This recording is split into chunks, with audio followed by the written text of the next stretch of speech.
Hey, it's Mark again. Welcome back to English 323, Literature of Hawaii. We're going to talk about this today. This is called All I Asking For Is My Body by Milton Murayama. And it's about a family who grew up and were working on a sugar plantation on Maui in the late 1930s, early 1940s. Just a brief overview of how that came to pass. You know, every story about Hawaii should at some point focus on land use and, of course, land theft.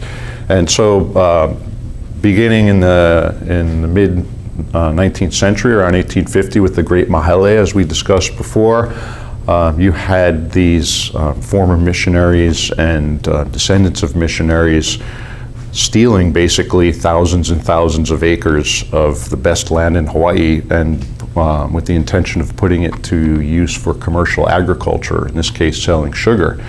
Now, their rise coincided with the decimation of the indigenous population by hundreds of thousands of people, and that created the need for cheap labor. So first they turned to China, and then they turned to Japan, and this is the Japanese family. The first Japanese who arrived in Hawaii came around 1806, and then there was a small number that came in 1866 to work on the sugar plantations.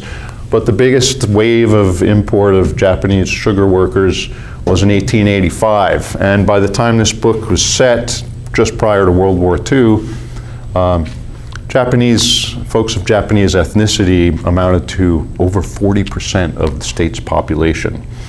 That's interesting.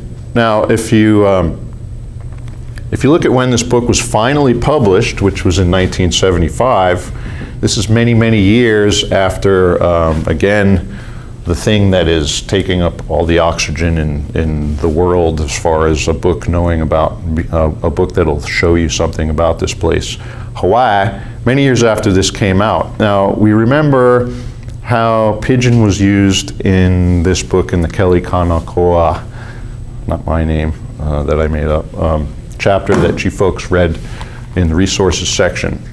We also know about the notion of, Michener's notion of the golden man, which pretends to be celebrating this kind of multicultural, multi-ethnic identity, but in fact, in the end is highly dependent on somebody having assimilated into white American culture and having proven themselves, as we saw with the little ending part of Shigeo Sakagawa. I don't know how does he make these names up? Okay, he's finally embraced because he's come back after having proved himself as a real American in World War II, when in fact he'd been born in the United States territory here in Hawaii. It gets more complicated than that. Why did it take until 1975 for this to come out? And let's take a look at the title. Murayama was in fact asked by publishers to change the title because they thought he'd made a grammatical error, when in fact he's making an announcement and he's saying, this is local. This is the collective non-white identity of Hawaii that's based in the pidgin language.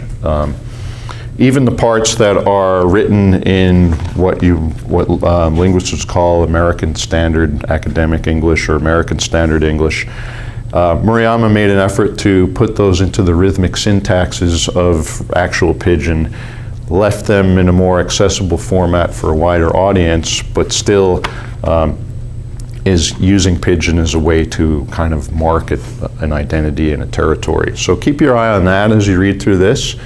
And then you also want to keep your eye on the character of Toshi, who's the brother in here, and his conflict with his father. He's constantly complaining about his dad. He comes off as the person who wants to be not like the old ways. Maybe he's turning into a Michener golden man. Maybe he's trying to assimilate into the American ways. But do pay attention to what he in fact always winds up doing after he's finished complaining to his dad. And also, no spoilers, but we want to pay close attention to the ending of this book and maybe compare it to the ending of the story arc of Michener's Japanese character.